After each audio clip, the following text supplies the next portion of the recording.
So where are you currently? Toronto. You are in India or outside? Toronto. Okay. So, so what do you mean by OTV? OTV is the overlay transport virtualization. Mm-hmm. Okay. So basically, what happens? The basic idea behind OTV was that it extends layer two. Mm-hmm. It extends layer two boundary. Mm. So what do you mean by extending layer 2 boundary?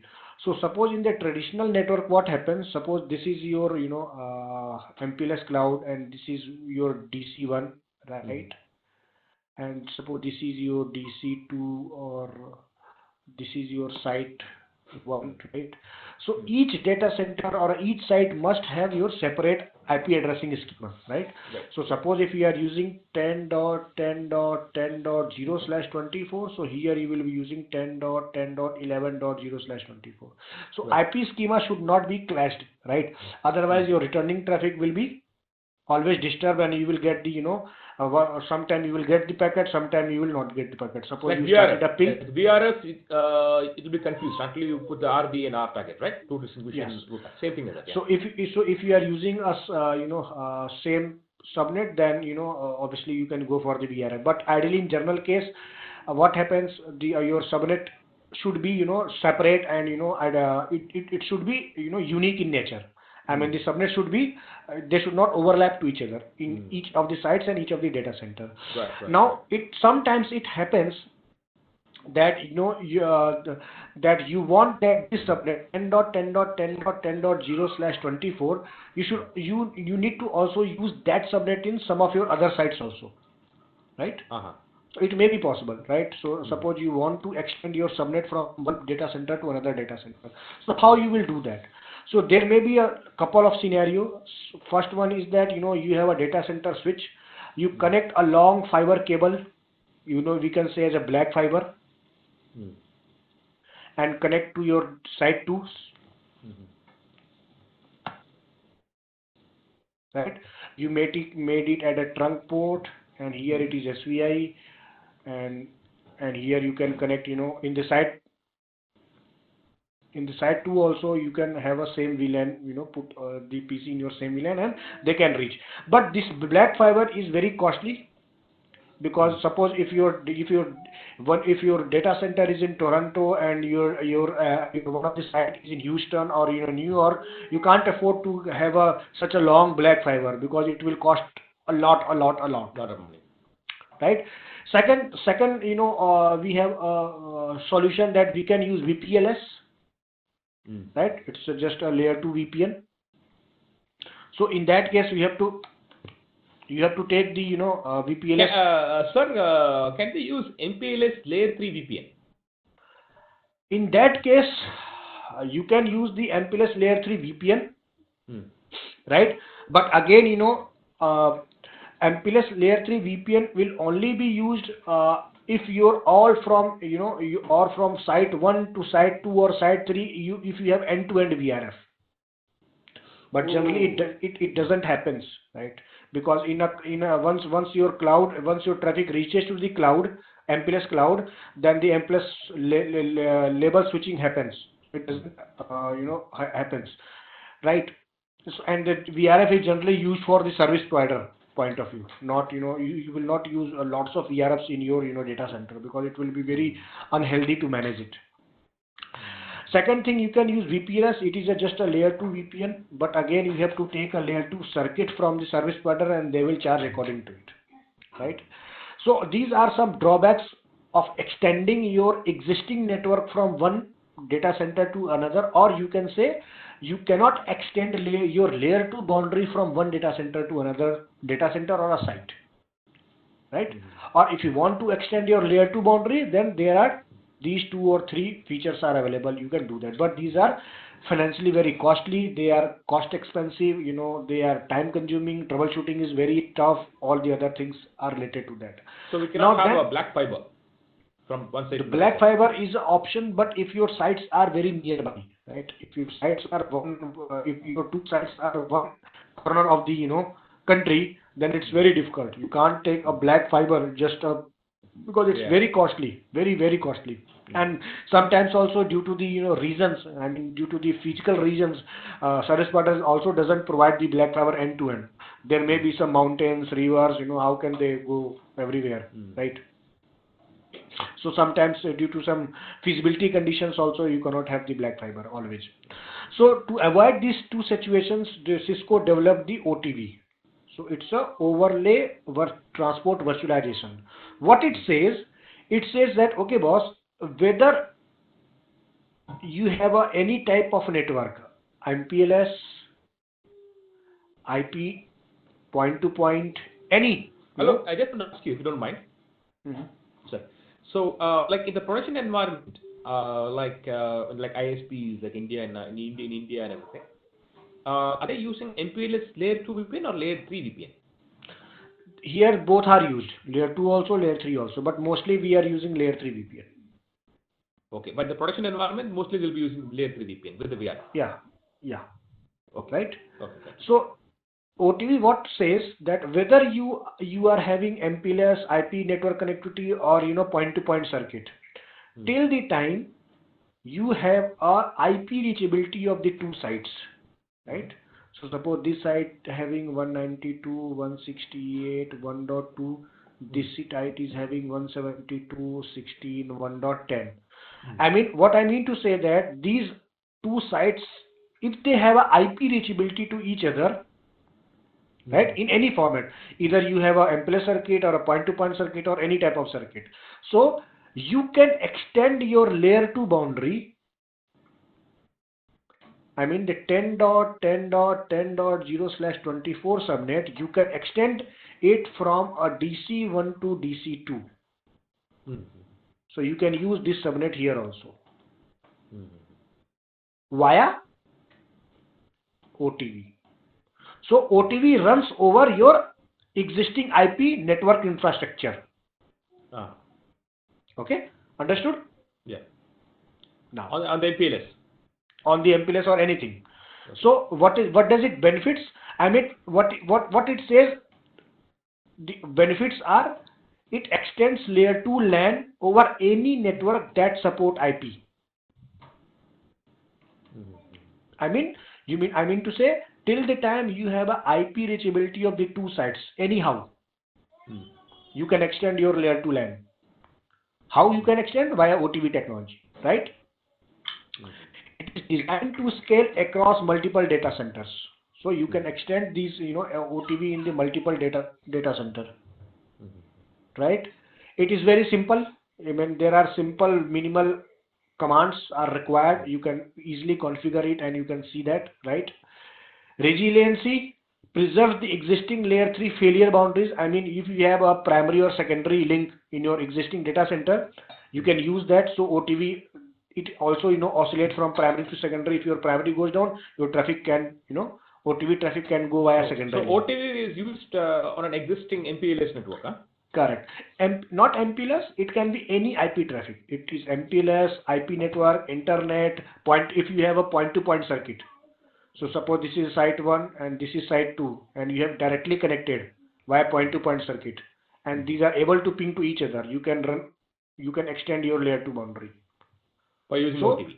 any network that support IP, you can extend your layer 2 boundary via OTV. Right? So and it is efficient enough. It optimizes the bandwidth. You can have the same subnet on the two sides. 10.10. Yes, yes, correct.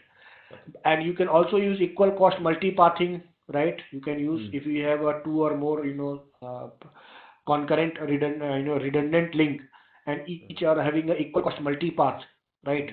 To all the sites, you can optimize your bandwidth. So these are some OTV bandwidth, right? Additional bandwidth, if you want to ask some additional, benefits, then there is no need of EOMPLS or VPLS, right? No need of, no need to procure or, order a specific layer 2 circuit from the service provider. You have already MPLS link, you can extend your layer 2 boundary. If you have already IP connectivity via point-to-point network, you can obtain, there is no need to specifically order and pay for your to extend your layer 2 boundary. Use any network that support IP. Okay, provision of layer 2 and layer 3 connectivity using dark fiber connections, you can use also that. Native STP isolation, the STP doesn't work between, why? Because you are extending your layer 2 boundary, right? So it doesn't mean that your BPDU will also travel. No, BPDU, your STP of 10.10.10.0/24 will be local here, and the STP of 10.10.10.0/24 is local to here. There will be no BPDU going across. Okay. Okay. Okay. ARP So resolution. both the sites you're using now, MPLS, are they using dark fiber? You can use dark fiber, no problem. Okay. Right. But in the production environment, And what they use, like in OTV, dark fiber or no, both? MPLS. MPLS is the best solution. Okay. On the MPLS, you're putting OTV. That's all. Yes. Okay. Okay. And you can add as many as number of sites. Okay, and you can make a MPLS OTV Now I want to ask tunnel you, all when you're between. having a MPLS connectivity between two sites, what kind of fiber do you use? Do you use dark fiber or do you use like No, fiber no, no. optics? They use They use. They see what happens. They generally use the fiber cable. Fiber optics, right? Yeah, and here they configure the MPLS configuration. So all the traffic coming exiting via this interface, they on the Ethernet, they MPLS label is connected, attached. Right. Because of labels, And yeah. then they go to the MPLS cloud, and then they go to site, and then they go to blah blah blah. It's all connected. All the IC is connected. Yeah. Yes. Interconnected. Yeah. Right. So what are the components? Right. So component is, see here, this is any transport. No, it should be IP transport, simple. Whether it is MPLS, but dark fiber, IP to IP connectivity, or a point to point, right? So OTV delivers layer 2 extension or any type of transport infrastructure. Till the time you must have the two IP addresses of the two different sites, you should be able to ping to each other, right? The device over which you configure the OTV, we say as a OTV edge device. Okay? So the device over which we configure the OTV configuration, we say as a OTV edge device. So OTV is nothing. It's just an extension of the layer 2 network over a layer 3. Across any IP transport. That's all. Simple. Yes. Right? Extension of a layer 2 where you can have the same subnets on both the sites across IP transport. Transport could be MPLS, point to point, anything. Anything, right? Correct. And the device over which you are configuring the OTV, we say as a OTV edge device. Okay. Now, the interface through which the OTV packets exit, right? The exit interface over which your OTV packet goes out to the IP network, we say as a joint interface. What we say as a joint interface. So the traffic from traditional switch, it comes here, Ethernet packet, then OTV packet header is applied, and from there it goes from this device, and then it goes to the IP network. So the interface through which your OTV packet exit to the network, we say that interface as a joint interface. And that interface should be layer 3 interface. I mean, it must have IP configured on this interface. Okay. See, as we say that we configure a layer 2 VLAN and a layer 3 VLAN, right? So layer 2 VLAN is a VLAN ID and a VLAN name. Layer 3 VLAN is a interface SVI. I mean interface VLAN 10, and we provide an IP address. The same way we configure a logical overlay interface. So what is OTV overlay interface? OTV overlay interface is a logical interface which encapsulates or decapsulate the Ethernet traffic, right? It encapsulate Ethernet traffic to OTV packet and decapsulate the OTV packet to traditional Ethernet packet. Right? So suppose if I have a switch connected here, normal plain switch, and this switch is sending a common normal Ethernet packet. Right? Now when my traffic reaches to logical overlay interface, what happens?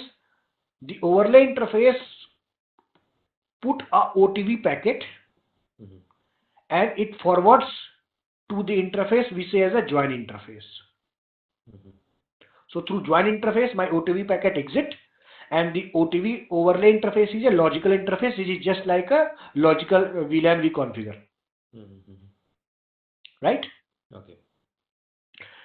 Your infrastructure should be multicast or unicast transport supported. Okay? Your transport infrastructure should be multicast supported. Multicasting. Yeah. You can it unicast anyway, it supports the unicast, but it should be multicast supported also. Okay? Now, those interface through which our local LAN is connected to our edge device, we say as an internal interface. So internal interface are those interface through, on the OTV edge device through which we can connect our existing layer 2 switches or a layer 3 switches, I mean Ethernet switches, over which there should be no OTV configuration. Right? Okay.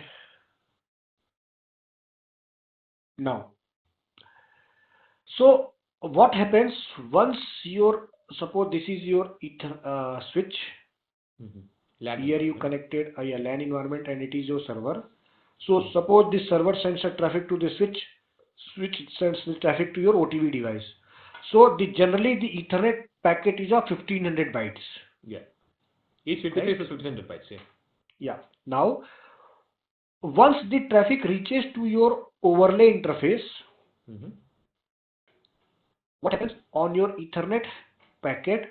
Your OTV header applies.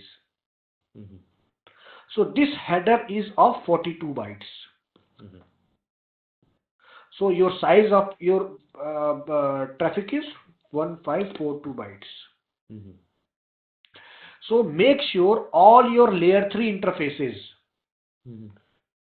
throughout your data center and in your even your MPLS cloud also, it should support jumbo frame. Jumbo frame means it should support 9200 byte packet. So on each layer 3 interface, I will configure a 9200 MTU size. By default, here it's also 1500 bytes, right? By default, it's 1500 bytes. So if you configure it for 9200 bytes. Yes. Okay. Okay. I got it. Why? Because once you configure OTV on the Nexus device, the Nexus doesn't fragment or segment the traffic. Generally, what happens if a packet comes greater than 1500? So what happens? The switch or a router, it fragments it. It fragment it to smaller packet. Right? Yeah. So less than 1500. But in the case of OTV, if you have configured OTV on the Nexus device, and if any packet coming more than 1500, it will not fragment it. So in that case, you have to increase the MTU size on each of the layer 3 interface from data center 1 to data center 2. Otherwise, if you will not increase the MTU, the packet will be discarded. It is the only specific case of in the OTV only. Otherwise, if you don't configure the OTV, the Nexus device will fragment the packet if it receives the packet greater than 1500. But if you configure OTV on the Nexus device, it forgets the fragmentation. So to support, so it will not fragment. Yeah, it will not fragment if you configure the OTV only, right? Or if in that case only it will not fragment. Right. Otherwise, See, it will fragment cases, everything. What happens is if you have 5000 bytes on one interface, it will do fragmentation, right? Yes. The same case happens in the Nexus also, Mm. right? But if you configure a OTV, then the Nexus device will not fragment. So in that case, you have to configure a MTU size on each of the layer 3 interface, so that if any packet greater than 1500 reaches to your device, it should not discard it, rather it should allow it to your IP network, right? Okay. Yeah, in normal scenarios, if you have 5,000 bytes, it will fragment. Normal scenarios. Yeah. Yeah. So I said what is edge device, internal interface, join interface, overlay interface, site. Yeah. What is site VLAN? Site VLAN is a VLAN. Suppose if you have each site, suppose you have a two OTV edge device. You used it for redundancy. So communicate between these two, site VLAN is used. Right? Site identifier is a unique identifier which you will configure for each site. So each site must have a unique identifier. If you don't configure a unique identifier on each site, your OTV will not come up. Okay, so each site must have a common unique site ID. It should be unique. MTU is greater than 1542, right? You have to configure it. It separates SVI separation. It provides FHSRP isolation.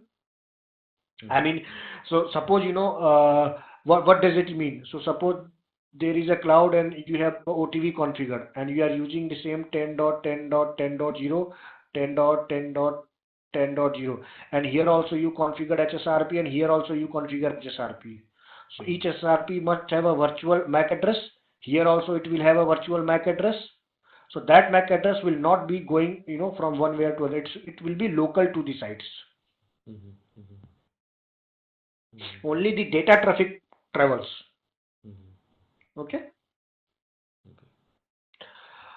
So it should be multicast supported, right? It supports also unicast layer support. OTV extend VLAN is those VLANs which you are going to extend from one data center to another data center. You can also use the OTV authentication. I mean, if you want that your OTV packet should be authenticated, you can configure authentication, right? No. Recording is going on, right? Yeah. Yeah, recording is going on. Recording is going on. Okay. Yeah. Now, I have so before see, for every data traffic, you have a control plane, and once the control plane is ready, then your data traffic comes. So it comes a data plane. So how the control plane is ready, right, in the OTV. I mean, how the each site knows that to particular server, if I have to go, I have to go to which data center. Okay, how it comes to know. So what happens? Suppose this is a site 1, this is site 2, this is site 3, this is site 4, this is site 5. So all these 5 sites are connected via MPLS or unicast transport, right? I mean, and the site 1 has an IP address IPA, site 2 has an IP address IPB, site 3 has an IP address IPC, site D has an IP address IPD, site E has an IP address IPE.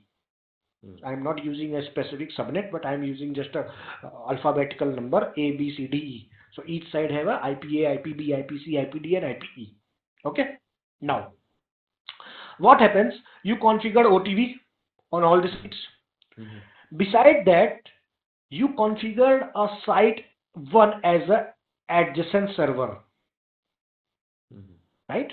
So what you configured? You configured a site 1 as a adjacency server, and then on a site 2, you say that your AD server is site 1. On the site 3, you say your adjacency server is site 1. Here also you configure that your adjacency server is site 1. I mean, site 1 is your IPA. IPA and IPA. Mm-hmm. Here also you say that your adjacency server is site 1, that is IPA. Here, that means each site is well aware that which is my adjacency server site. Mm-hmm. Okay. Mm-hmm. Okay. Now what happens? Once every site knows that site 1 is my adjacency server, each site will register to the site 1. So it will also register, it will also register, it will also register, it will also register. It will send a register packet Mm-hmm. to the adjacency server, Mm-hmm. right? Mm-hmm. So as soon as the register packet from each site reaches to the Mm-hmm. site 1 creates a outgoing neighbor list, Mm-hmm. ONL, right? In the neighbor list, it says site 2 is reachable via IPB, site 3 I can reach via IPC, site 4 I can reach via IPD, and site 5 can reach via IPE. So this is your own ONL. Mm-hmm. Now site 1 knows that to reach site 2, site 3, site 5 or 4, it knows how to it should route to which IP address.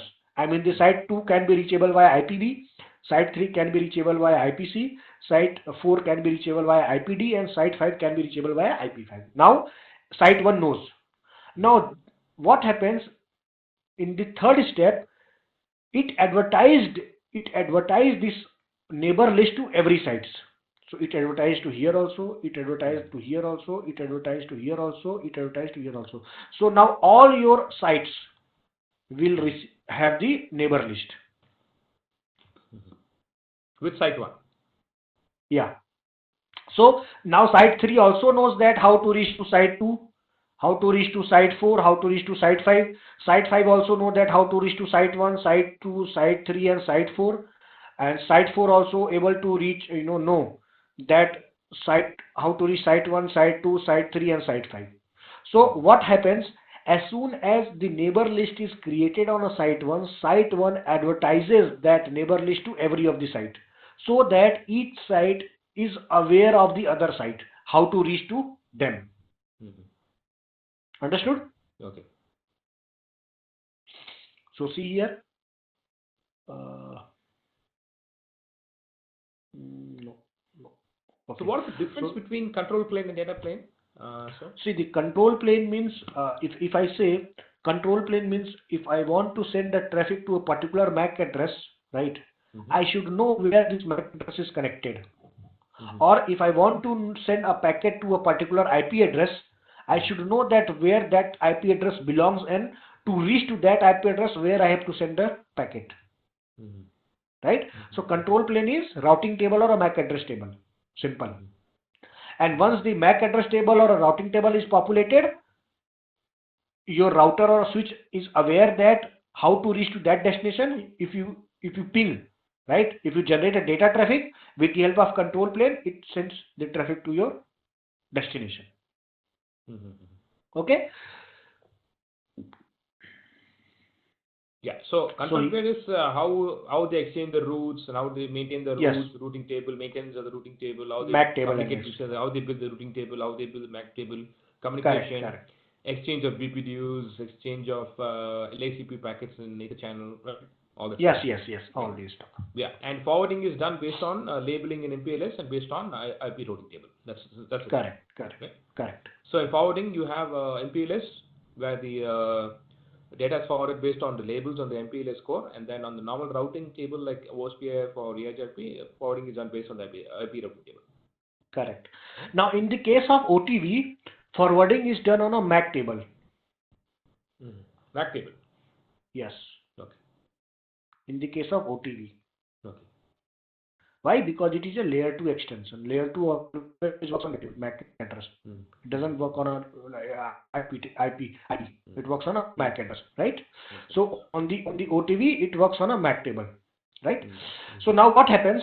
So I'm just giving an example. So suppose uh, each of your sites are aware of every other sites. Your neighbor list is created, or OTV is configured, right? And your tunnel is up, Mm-hmm. right? So now what happens? How the control plane, I mean how the MAC address table is generated and they are shared between each of the sites, right? So suppose, in the west side, you connected a 3 PC, PC1, PC2, PC3. PC1 is VLAN 100, PC2 is VLAN 101, and PC3 is VLAN 103. The MAC address of PC1 is A, MAC address of PC2 is B, and MAC address of PC3 is C. And these three VLANs are OTV extended VLAN. I mean, these only three VLANs you have extended, right? So all those VLANs, if you want to extend, you have to specifically, configure it. Which all VLANs are you going to extend, right? It will not extend every VLAN.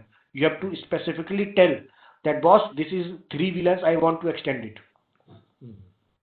Okay. So now what happens? Suppose 3 PC you connected in your west side. Each is having a different VLAN, and each MAC address is ABC. So on the switch, the MAC address table is populated. VLAN 100 MAC A, VLAN 101 MAC B, VLAN 102 MAC C. Now what happens? As soon as MAC table is generated, your west side, it will create a 2 OTV updates. So one thing, In the sir, update, the forwarding is done based on MAC address, is it? yes, forwarding is done in MAC address. That is why, your west side is sharing its MAC address to your east side and southeast side. Right? So what happens, as soon as MAC address table is populated on the west side for those VLANs which you want to extend, the west side, it will create a OTV update. In the update, it has a MAC address table, right? And it sends to east side and it sends to southeast side. Okay. Now, so the MAC address of PC1, PC2, and PC3 is carried over to the other sites. Yeah, right. So see how it populates. Now on the east side, it says VLAN 100. MAC address A, I can reach via IPA. IPA is my west site. This IPA. This is IPC and this is IPB. So if a PC is connected here and it want to talk to a PC which is in west side, it will send a packet to IPA. So all your layer 2 packet will be convert. It will have a IP address, OTV header and then IP header. So that's why I said OTV works on a player layer 3, right? Why? Because your data traffic will be encapsulated over OTV packet, and then it will have a IP packet, and normal then it will have a IP routing. It reaches here, IP will be decapsulated, OTV will be decapsulated, and your plain layer 2 packet will be handed over to your destination. Okay, so IPA will uniquely identify the west site. Yep. And if the sorry, come again? if the IPA will identify the west site. Correct. Okay. So if PCs on east wants to get to the MAC addresses of PC1, PC2, and PC3 in the west side, then they have to go towards IPA. Yes, correct. And the same for the south and east. So MAC A, MAC B, MAC C, IPA, on IPA, the west or east, southeast or east, they want to get to the PC on the other side. They'll get to the PC on the other side, forward the data to the PC on the other side by IPA, which is the identifier of the site. Correct. Okay. Got it. Okay. Now see the pictorial picture of exact how it works. So right? These are called site IDs, is it? IPA, IPB. No, these are not site ID. These are simple IP address. Suppose 192.168 1.2, it is having 172.16.10.2. I mean IP address of your router, MPLS router. You can say. So it identifies that particular router, is it? Yep. Okay. Now see how it actually works. So 3 new VLANs are learned on a VLAN 100, right? So suppose these 3 VLANs are learned. So VLAN 100, MAC A, MAC B, MAC C, and west side is IPA. So if you want to reach to west side, you have to reach to IPA, right? Now what happens? These 3 MAC address the OTV update will be created and it will send to the both sides, east and southeast. Okay. Now on the east side and southeast side, it will say that, boss, if I want to go to MAC A, MAC B, MAC C, I have to go to IPA, IPA is here. I mean, this is your router and it is configured IP address. So this is how, suppose this is a MPLS link, this is a router, this is your, IP address, which you configure on a router. Oh, it's like it's like an identifier, IPA, something like that. Yeah. Right? Because you want to identify the west side, west data center, right? So some kind of like an identifier. Yeah. Okay. Got it. Thanks. So this is how your control plane is populated. Right? So now your east side and southeast side is aware that these three are the MAC address and I have to go to these three MAC address. I have to go to west side via IPA. Now see how the data plane works. Okay. Now see, suppose this is your PC having MAC 1, right? Which is in side, and this is your MAC 3 which is on east side. So these are two different sides. West side can be reachable via IPA and east side can be reachable via IPB. And it's your MPLS or IP network or a point to point, anything. In India, like in let's say for like a Tata and all those big ISPs. One second. And your Ethernet Yeah, go ahead. Sorry. Yeah, go ahead. No problem. Yeah. So if you want to talk MAC, PC1, which is having MAC 1 to the PC2, which is having MAC 3, how you talk? So it will create a normal Ethernet packet where source MAC address is MAC 3. Okay. Okay. The packet will simply go to your OTV device. So it is purely Ethernet packet. Now the switch will look.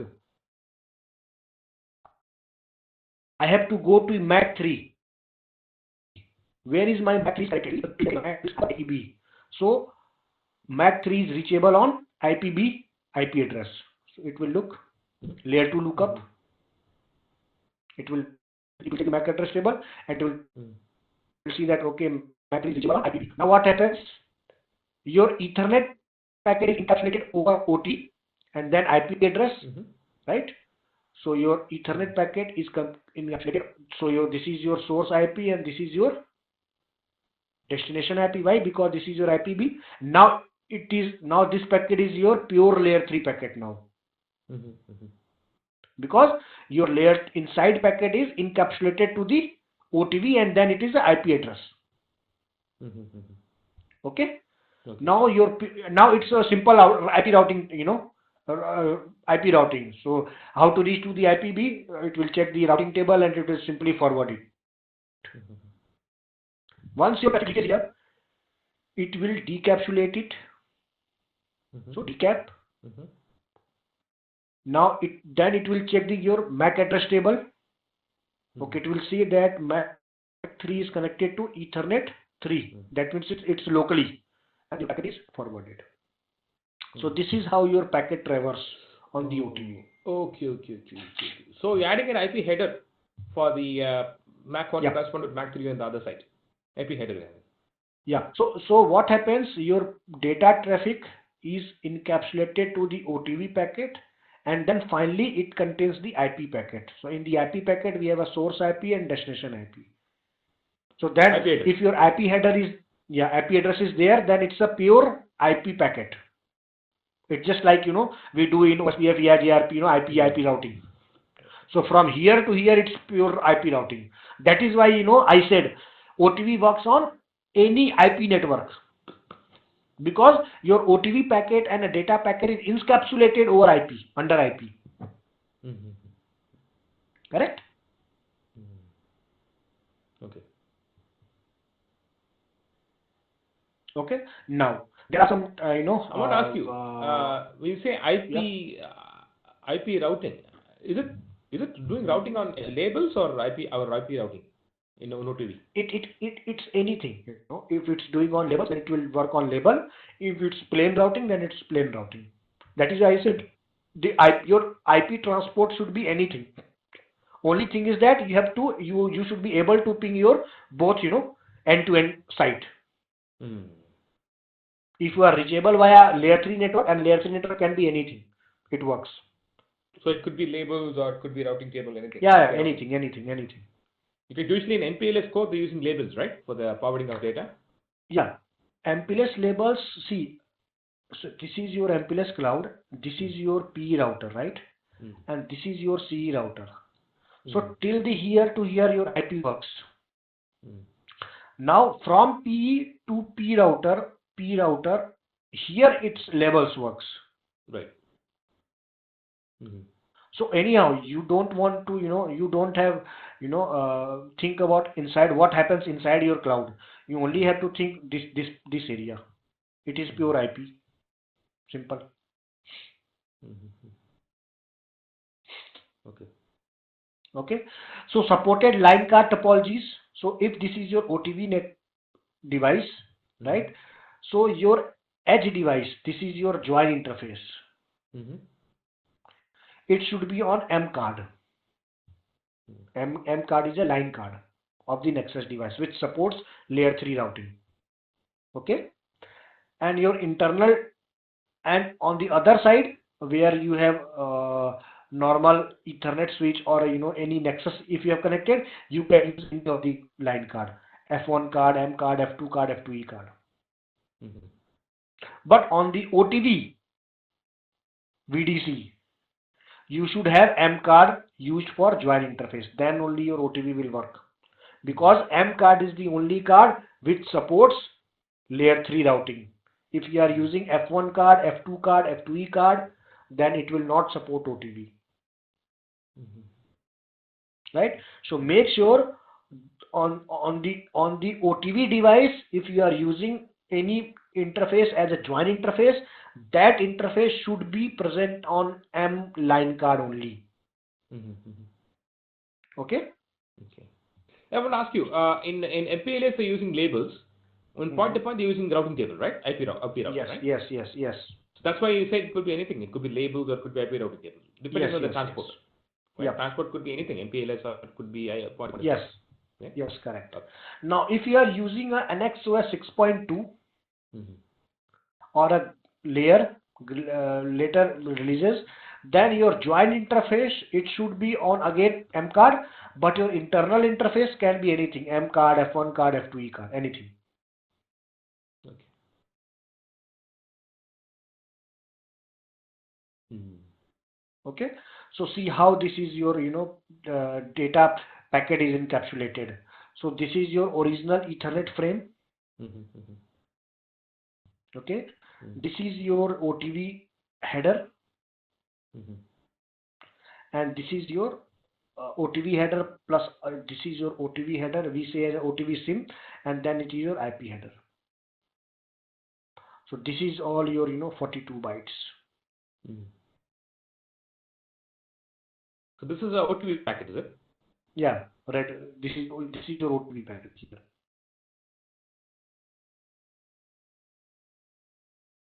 Okay.